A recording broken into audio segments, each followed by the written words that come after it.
Alright, time? Yes, sir. Video? Yes, sir. Whenever you're ready, OT Scott. Good afternoon, Captain Ops. Good afternoon, ladies. Good afternoon, gentlemen. Today I will be briefing you. My name is OT Major Scott, and today we'll be briefing you on the fit to fight necessary for airmen in the Air Force.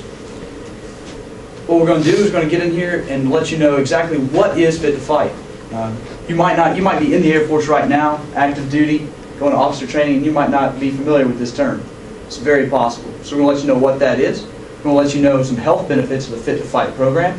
And then I'm going to turn around and we'll give you a con. I'm going to say, well, training to the test. This is a big thing with the Fit to Fight program. We're going to give you a con, but I'm going to come right back and let you know that keeping up the family business is very important, and a big part of that is the Fit to Fight program.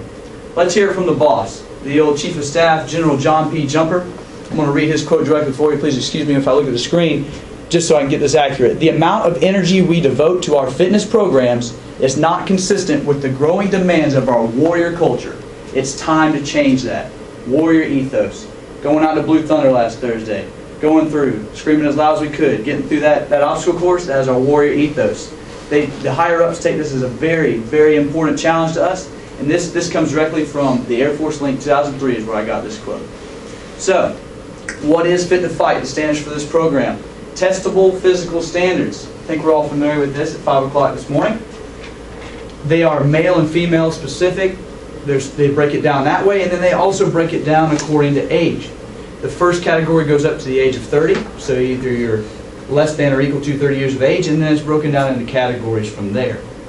You got the other standards will be a waist circumference taken on the day at the exact time, right, following your tests, your physical tests. And then the physical test, you'll have 3 of those.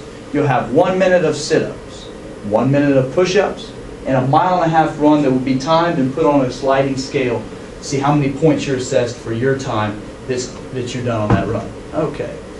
Health benefits. There's so many health benefits that I had 3 slides here and I couldn't even include all the ones that we have coming up here.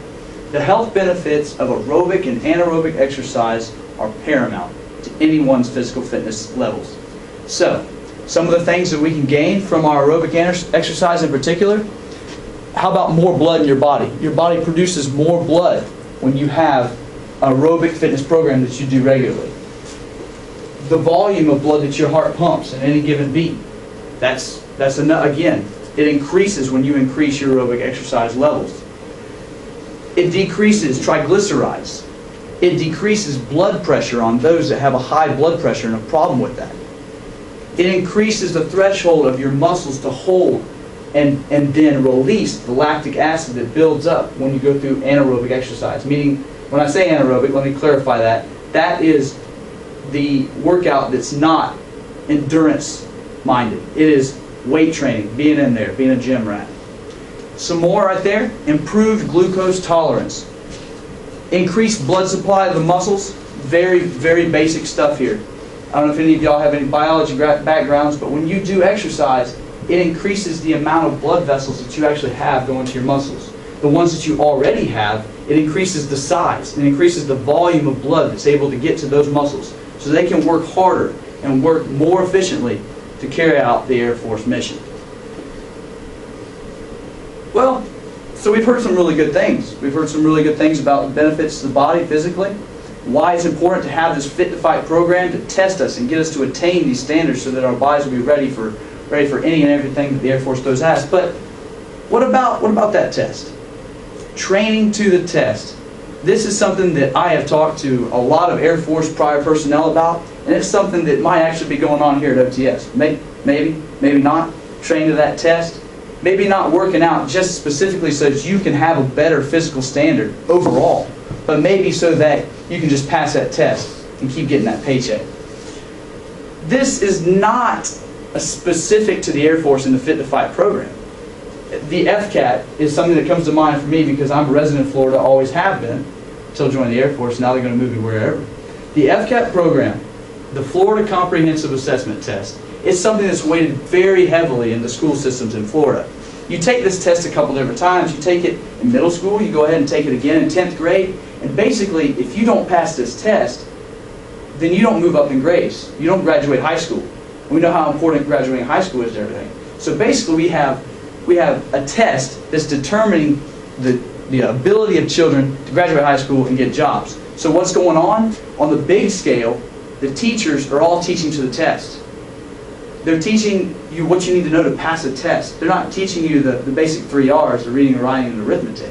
They're just teaching you to pass that FCAT. So could this be happening in the Air Force today? Are we doing physical fitness out there with Airman Marchand so that we can just be passing the test? Is that what's really in our mind right now? Hey, I can't wait till PFA and get a good test score on the PFA so that would carry me through?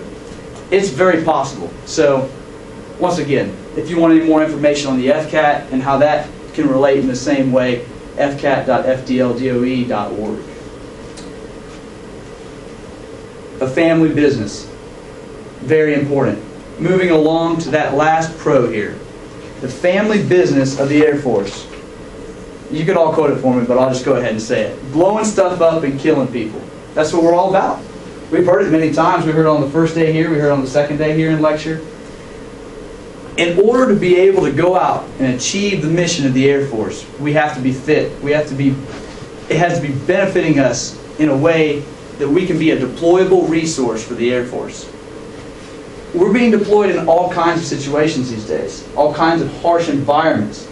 Some of these would include Iraq and Afghanistan. What comes to your mind when you think about the Middle East? Deserts, extreme heat and dryness. It takes a toll on the body, but if your body is in good shape, then it can handle it a lot better. Haiti, we just had a big event down there. We had a lot of guys going down there and helping out, and ladies. Hot and an unhealthy climate. This goes back to our health benefits. Aerobic and anaerobic exercise actually boosts your immune system. When you're doing exercise, you have a faster blood flow through your body. That means that everything, all of your immune system that goes naturally through your body is circulating that much faster for that period of time.